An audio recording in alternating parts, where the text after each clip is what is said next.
Good morning everyone. Political science के सभी students का एक बार पुनः मैं श्रीमती मौर्य देवी तापड़िया कन्या महाविद्यालय जसवंतगढ़ के इस यूट्यूब चैनल पर हृदय की गहराइयों से बहुत बहुत हार्दिक अभिनंदन एवं स्वागत करता हूं। और अब भी अगर किसी स्टूडेंट ने हमारे महाविद्यालय के इस यूट्यूब चैनल को सब्सक्राइब नहीं किया है तो सब्सक्राइब कर लो, ताकि इस कोरोना जैसी वैश्विक महामारी में आप अपने एक तो कंपटीशन एग्जाम और साथ में जो यूनिवर्सिटीज एग्जाम है उनकी जो तैयारी है वो अनवर जारी रख सके। और अब तो जो यूजीसी है उसकी गाइडलाइन भी आ गई है कि आपका 60% कोर्स है वो ऑफलाइन होगा और 40% अपनी यूनिवर्सिटीज एग्ज़ाम की जो कंटेंट है, विषय वस्तु है, उसका वो ऑनलाइन होगा। तो इसलिए अपनी हमारे महाविद्यालय के इस यूट्यूब चैनल को सब्सक्राइब कर अपनी जो ये ऑनलाइन स्टडी है इसको अनवर जारी रख सकते हैं।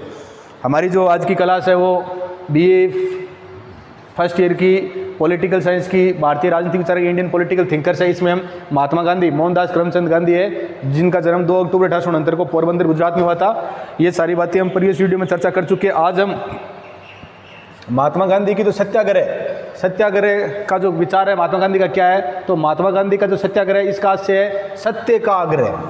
सत्य से क्या करना? आग्रह करना। सत्य के मार्ग पर चलते हुए आग्रह करना, विनय पूर्वक आग्रह करना। तो सत्याग्रह महात्मा गांधी बोल रहे हैं कि सत्याग्रह ये कमजोर व्यक्तियों का नहीं। सत्याग्रह किसका? कमजोर व्यक्तियों का नहीं, जबकि शक्तिशाली जो व्यक्ति है उसका स्तर है। सत्याग्रह इसका पालन सत्य के मार्ग पर चलते हुए आग्रह कौन कर सकता है? शक्तिशाली व्यक्ति कर सकता है। कमजोर व्यक्ति है उसमें सत्याग्रह है वो नहीं पाया जाता है। आत्मा को शक्तिशाली बनाने के लिए महात्मा गांधी ने कहा, आत्मा को शक्तिशाली बनाने के लिए सत्य है, अहिंसा है, अस्तेय है, ब्रह्मचर्य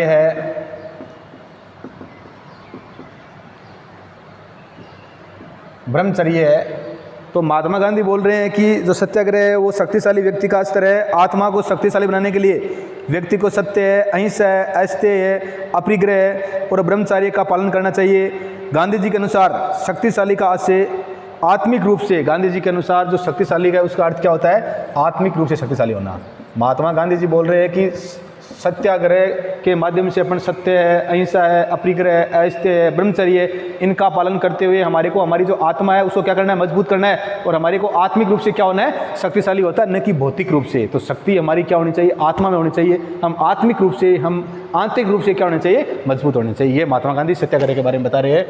महात्मा गांधी है वो सत्याग्रह, इसके दो प्रकार महात्मा गांधी का क्वेश्चन आया भी पूछ लेते हैं। सत्याग्रह इससे महात्मा गांधी ने कितने प्रकार बताए हैं? तो 2 बताए हैं। एक तो असहयोग और दूसरा सविनय अवज्ञा।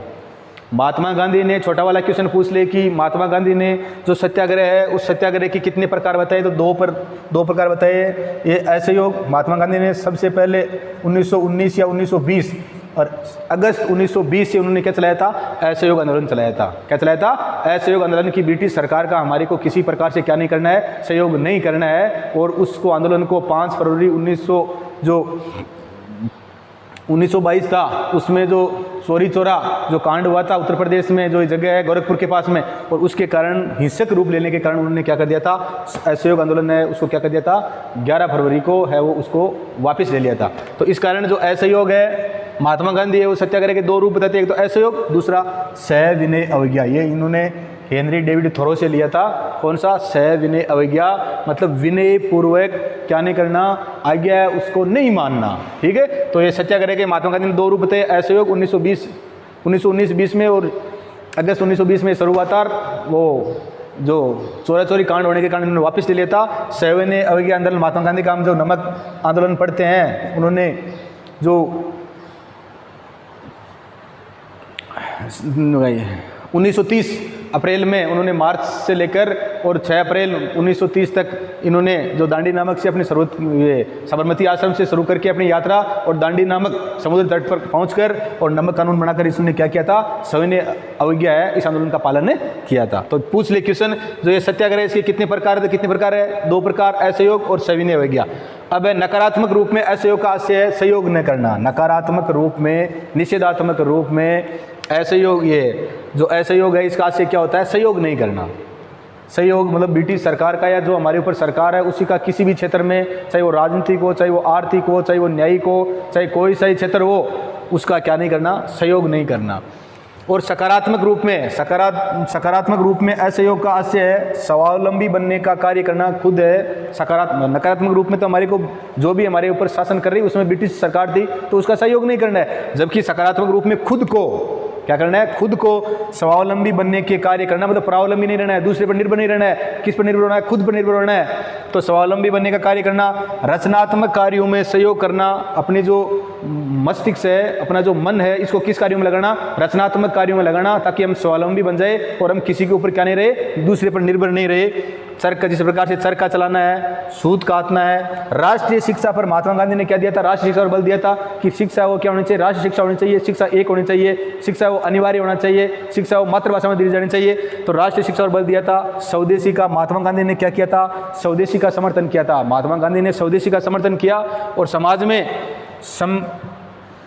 में समरसता बनाए रखना है। और महात्मा गांधी ने कहा कि समाज में, भारत में, हमारा जो देश है, हिंदुस्तान है, इसमें सारे समाज के, सर्व समाज के लोग रहते हैं, इसलिए समाज में समरसता है वो बनाई रहनी चाहिए। तो महात्मा गांधी है, इन्होंने जो सत्याग्रह, इसके दो प्रकार बताए, असहयोग और सविनय अवज्ञा आंदोलन। असहयोग है महात्मा गांधी ने असहयोग का जो नकारात्मक रूप है वो है सहयोग न करना, और असहयोग का सकारात्मक रूप है स्वावलंबी बनने के कार्य करना, रचनात्मक कार्यों में सहयोग करना। रचनात्मक कार्यों से आशय है जैसे चरखा चलाना है, सूत काटना है, राष्ट्रीय शिक्षा पर बल है, स्वदेशी का समर्थन करना है, समाज में समरसता बनाए रखने से है। अब महात्मा गांधी है, उस सविनय अवज्ञा का अर्थ, महात्मा गांधी है, उन्होंने सविनय अवज्ञा का जो अर्थ है वो क्या बताया है। तो महात्मा गांधी ने सविनय अवज्ञा का अर्थ जानबूझकर सार्वजनिक रूप में अन्यायपूर्ण विधि का उल्लंघन करना। हमारे को लग रहा है कि सार्वजनिक क्षेत्र में जो विधियां, जो कानून है वो क्या है, सही नहीं है। कानून जो सरकार ने बनाए वो क्या है, अन्यायपूर्ण है, या वो क्या कर रहे हैं, जनता के लिए अत्याचार कर रहे हैं। तो इस प्रकार के कानूनों का जनता को क्या नहीं करना चाहिए, सार्वजनिक क्षेत्र में पालन नहीं करना चाहिए। महात्मा गांधी ने बताया है कि जानबूझकर सार्वजनिक रूप में अन्यायपूर्ण विधि का उल्लंघन करना। अगर सरकार ने इस प्रकार की विधियां बनाई जिससे जनता है उसका अत्याचार है, अन्याय हो रहा है, तो इस प्रकार का सार्वजनिक क्षेत्र में क्या नहीं करना चाहिए, पालन नहीं करना चाहिए। दूसरा है विधि का उल्लंघन सामुदायिक हित के लिए किया जाएगा, व्यक्तिगत स्वार्थ के लिए नहीं। विधि का उल्लंघन, हम विधि का उल्लंघन कर रहे हैं इनका, तो वो किस प्रकार होगा, सामुदायिक, एक समुदाय विशेष के लिए, समुदाय का भला करने के लिए हम जो विधि है, जो ब्रिटिश सरकार की या हमारे ऊपर जो शासन करने वाली सरकार है उसकी नीतियों का हम सामुदायिक रूप में क्या करेंगे, विधि का उल्लंघन सामुदायिक हित के लिए किया जाएगा, व्यक्तिगत स्वार्थ के लिए नहीं। ये नहीं कि हमारा व्यक्तिगत स्वार्थ है इसलिए हम क्या कर रहे हैं, व्यक्तिगत स्वार्थ है इसलिए हम है वो विधि का क्या कर रहे हैं, उल्लंघन कर रहे हैं, इस प्रकार से नहीं किया जाएगा। विधि का उल्लंघन इसलिए किया जाएगा कि उससे सामुदायिक या सर्व समाज का क्या हो रहा है, भला हो रहा है। तो इस प्रकार की नीतियों का सार्वजनिक स्तर पर क्या करना, सार्वजनिक स्तर पर इनका क्या करना, आलोचना करना। अगला है सविनय अवज्ञा का प्रयोग व्यक्तिगत और सामूहिक।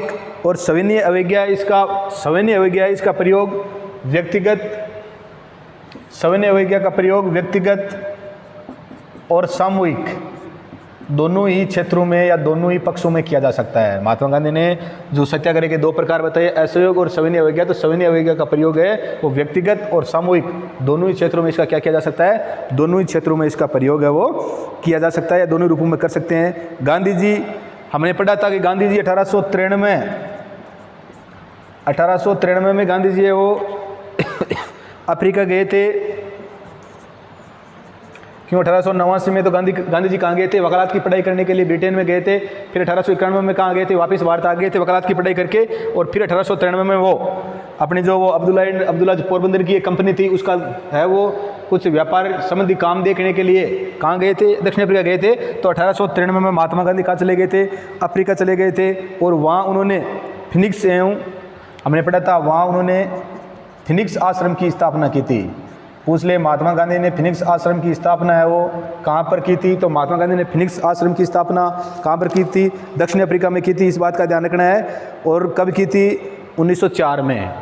ये हम प्रीवियस वीडियो में चर्चा कर चुके हैं। महात्मा गांधी ने सबसे पहले दक्षिण अफ्रीका में फिनिक्स आश्रम की स्थापना की थी। और कब की थी, 1904 में की थी। महात्मा गांधी ने अफ्रीका में ही और ये हम पढ़ रहे हैं फिनिक्स आश्रम की स्थापना 1904 में की थी, और महात्मा गांधी 1914 तक कहाँ रहे थे? अफ्रीका रहे थे। फिर जनवरी 1915 में कहाँ आए थे? भारत आए थे महात्मा गांधी। तो इस प्रकार इसका ध्यान रखना है। महात्मा गांधी पर वहाँ पर उन्होंने टोल्स्टॉय फोरम है, जो कहाँ के थे? लियो टोल्स्टॉय रूस के थे। तो महात्मा गांधी ने वहाँ पर महात्मा गांधी ने अफ्रीका में जो टोल्स्टॉय फोरम है इसकी भी स्थापना की थी। और लियो टोल्स्टॉय ये कहाँ के थे? रूस के उपन्यासकार थे। लियो टोल्स्टॉय कहाँ के उपन्यासकार थे? रूस के उपन्यासकार थे। और इन्होंने एक उपन्यास लिखा था जिसका नाम है war and peace. War and peace, युद्ध और शांति। किसने? लियो टोल्स्टॉय ने। और लियो टोल्स्टॉय है, ये कहाँ के है? ये रूस के है। वो उपन्यासकार थे। उपन्यास लिखा जिससे गांधी जी ने, और इसके जो वार एंड पीस जो ये किसका है? रूसी उपन्यासकार लियो टोल्स्टॉय का है। और ये लियो टोल्स्टॉय का जो उपन्यासकार है वार एंड पीस, युद्ध और शांति, इससे महात्मा गांधी है वो क्या थे? अत्यधिक प्रभावित थे। और इसी के कारण उन्होंने ब्रेड लेबर का सिद्धांत दिया था।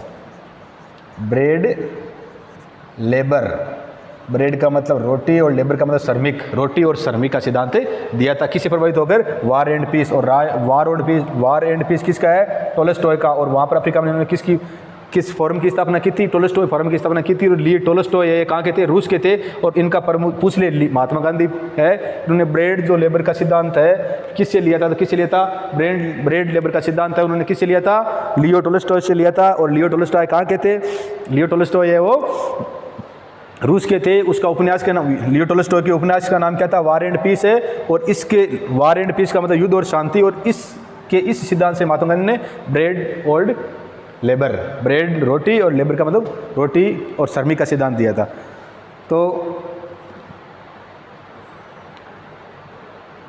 तो महात्मा गांधी की आज के हमने जो ये सत्याग्रह का विचार है इसके बारे में हमारी एक क्लास थी। और इसमें हमने महात्मा गांधी के सत्याग्रह का, आज से सत्या का आग्रह है। सत्याग्रह ये शक्तिशाली व्यक्तियों का स्तर है, कमजोरों का नहीं है। सत्याग्रह का सकारात्मक रूप है, जबकि सत्याग्रह है वो सकारात्मक रूप है, जबकि जो निष्क्रिय प्रतिरोध है वो क्या? नकारात्मक है। सत्याग्रह दो प्रकार का होता है, असहयोग और सविनय हो गया। ये 1919-20 में चलाया था। और अगस्त 1920 में ये इसकी शुरुआत हुई थी। बाद में चोरी कांड है वो फरवरी 1921 में होने के कारण इन्होंने क्या कर लिया था? वापिस ये वो ले लिया था फरवरी 1922 में। और सविनय अवज्ञा है, सविनय अवज्ञा आंदोलन है, ये है वो महात्मा गांधी ने जो नमक कानून को तोड़कर 19 मार्च और अप्रैल 1930 में चलाया था। और 6 अप्रैल 1930 को इन्होंने जो वहाँ पर दांडी नामक समुद्र तट है वहाँ पर पहुँचकर इसने क्या किया था? नमक कानून है इसको तोड़ा था। और इस प्रकार से हमने महात्मा गांधी की जो सत्याग्रह संबंधित विचार है, जो असहयोग और सविनय अवज्ञा, इसका क्या किया हमने? ये हमारी आज की क्लास है वो इससे संबंधित थी। तो यहाँ से कंपटीशन एग्जाम में भी विभिन्न प्रकार के क्वेश्चन है वो पूछ लेते हैं। तो इस बात का ध्यान रखना है